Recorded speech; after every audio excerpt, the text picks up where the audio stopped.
¿Qué tal? Bienvenidos a Gobierno, Cultura y Sociedad por Canadá Latin Channel, donde te ofrecemos información en tu idioma. Los saluda con el gusto de siempre Héctor Chaparro, transmitiendo desde Calgary, Alberta, Canadá, para Latinoamérica y para el mundo. Gracias a todos por seguirnos en nuestra plataforma digital y por ser parte de esta comunidad Canadá Latin Channel.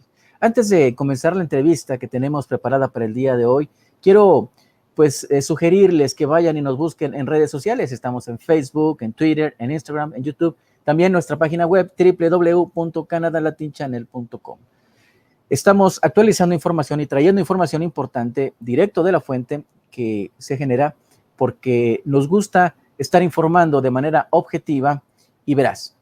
Y el día de hoy tenemos un invitado que nos acompaña desde la ciudad de Toronto, allá en Ontario, y él es ministro, él es el ministro y miembro del Parlamento, Peter Kent, a quien quiero darle la bienvenida aquí a Canadá Latin Channel, a Cultura, Gobierno y Sociedad.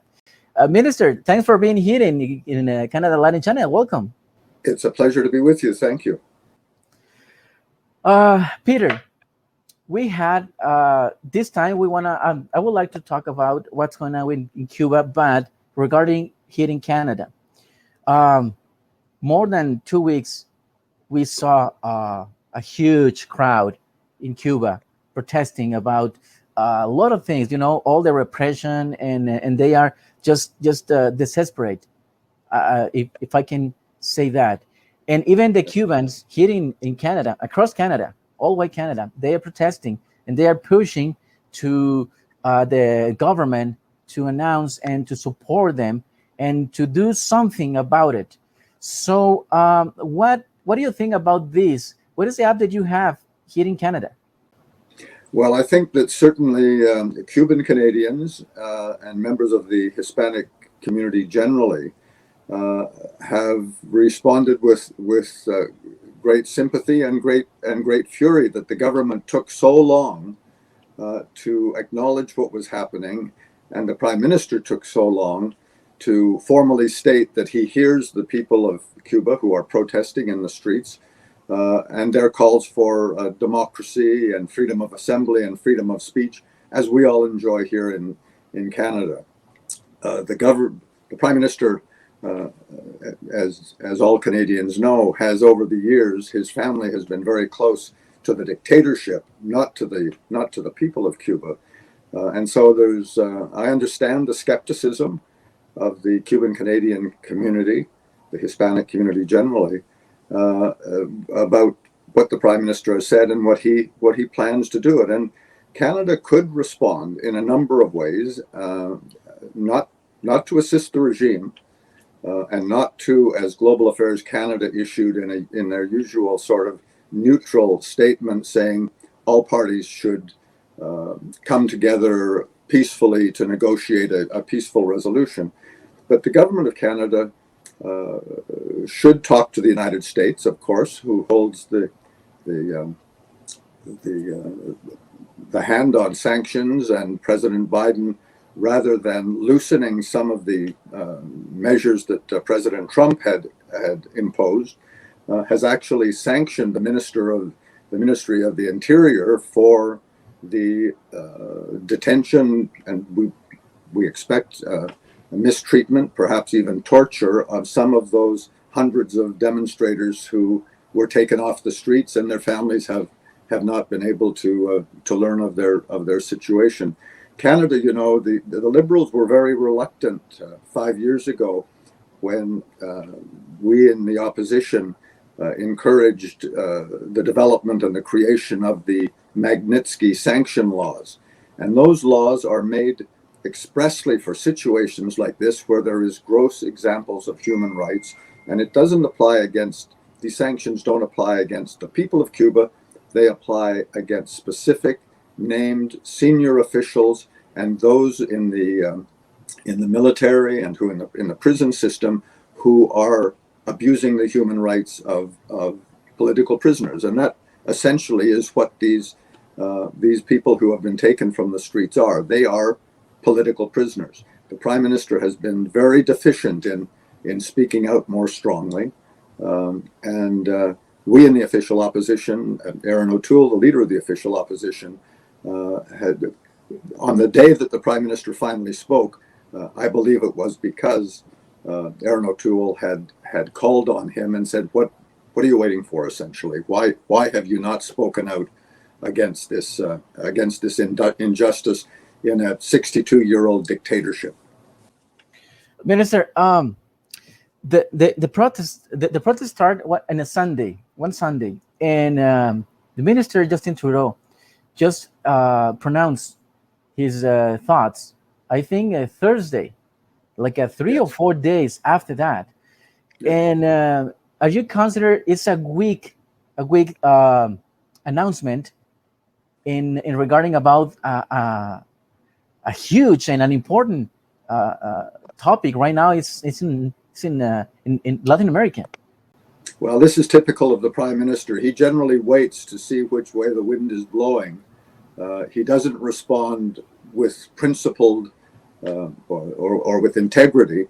He waits and then plays the political game. When he saw the massive number of people who protested in Toronto, who protested in Ottawa, and marched on his cottage on Sussex Drive, I think the penny finally dropped, and he thought that it was politically wise, as he prepares for a pandemic election here in Canada, that he should say something. It was not convincing. It certainly from those members of the community in the Greater Toronto area, who I've talked to over recent weeks, they were not convinced of the sincerity of Prime Minister's words, and they are hoping that on one hand the government will deal very sternly with the regime, speak truth to President Diaz-Canel, and at the same time figure out a way to get humanitarian supplies to the people of Cuba, not through administration of the Interior Ministry or the Foreign Ministry, but directly through humanitarian agencies to the people of Cuba who so desperately need it. You know, President Diaz-Canel has blamed the CIA for a conspiracy. He's blamed the sanctions, which have been in place, admittedly, for 62 years, for the desperate situation, the lack of food, the lack of medicine. The members of the dictatorship are not going hungry. We can see that clearly. They still appear very healthy. I know that they are healthy from my visits to Cuba over the years, as a former Minister of State for the Americas, for the Canadian government, and as a journalist when I visited in the 80s and heard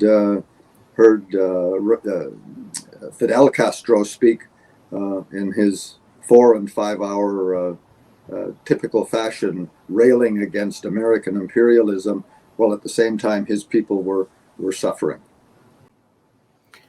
Well, what is what can we say about this in previously at the elections? I mean, he's probably he's thinking in the elections, but in your opinion, if this will benefit to him, or it will be the opposite?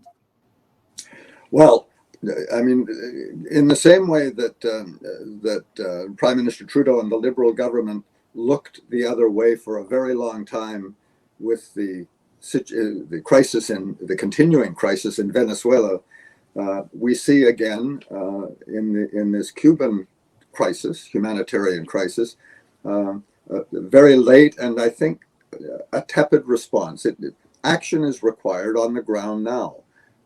Action to respond and protect the rights of the hundreds of demonstrators who've been taken off the street, and a very sincere and straightforward warning to the president of Cuba, advising him that he should not, he called out revolutionaries to respond, to confront the peaceful demonstrators, the angry demonstrators, but the peaceful demonstrators in the streets. These are the words of a totalitarian government. This is what we see in Belarus. This is what we see in Putin's Russia.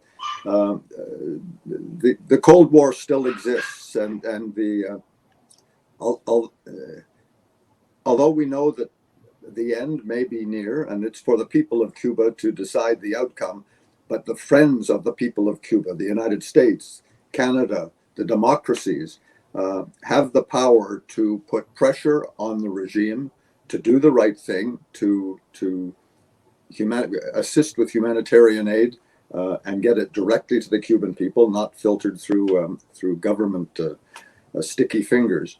But it has to be done now, and I think the time has come. And I urge, all Canadians to talk to their members of Parliament, to urge their members, particularly Liberal members of Parliament, and to urge the Prime Minister to do something meaningful.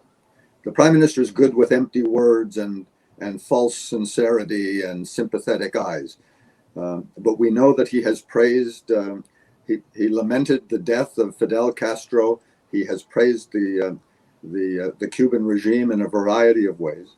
And I think it's time for Canadians to stand up, not just Hispanic Canadians, not just Cuban Canadians, but all Canadians, to encourage the Prime Minister to, we know that he kowtowed to China. He's been very late in speaking out against China's military aggression, its injustice in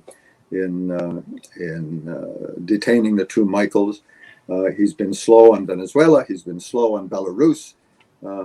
But Cuba is of our Americas. It's of our hemisphere. Millions of Canadians have holidayed there. The Cuban regime has been supported by Canadian tourists who don't realize that, in fact, they're prolonging the grip of the communist regime on the innocent people of Cuba who are suffering great injustice, great poverty, a lack of food, and a very serious lack of medicine. And now we see the COVID rate. I think the latest number I saw was 8,800 new cases of COVID the other day. It's out of control. So my last question before we end, Minister, do we have a weak leader here in Canada? Let me list the characteristics of Justin Trudeau. From the day he was elected, his competence has been shown to be deficient. He has been shown repeatedly to be ethical. The ethics commissioner has found him to be unethical. He has demonstrated fake feminism. He has treated women badly while he talks about women. He had the audacity the other day to speak out and criticize the Montreal Canadiens for hiring a hockey player who has certainly committed an inappropriate discretion, sexual indiscretion, but not one reporter has asked him about the accusations of against Justin Trudeau of these same sorts of indiscretions. Justin Trudeau was elected on celebrity, and I'm hoping that in the election that comes, the people of Canada finally recognize just what an incomplete politician he is, just how many flaws that he has, and how he only pays lip service to freedom of speech, equality, diversity here in Canada, and he is even less honest and less truthful and less principled when he deals with the non-democracies around the world, Cuba most notably right now.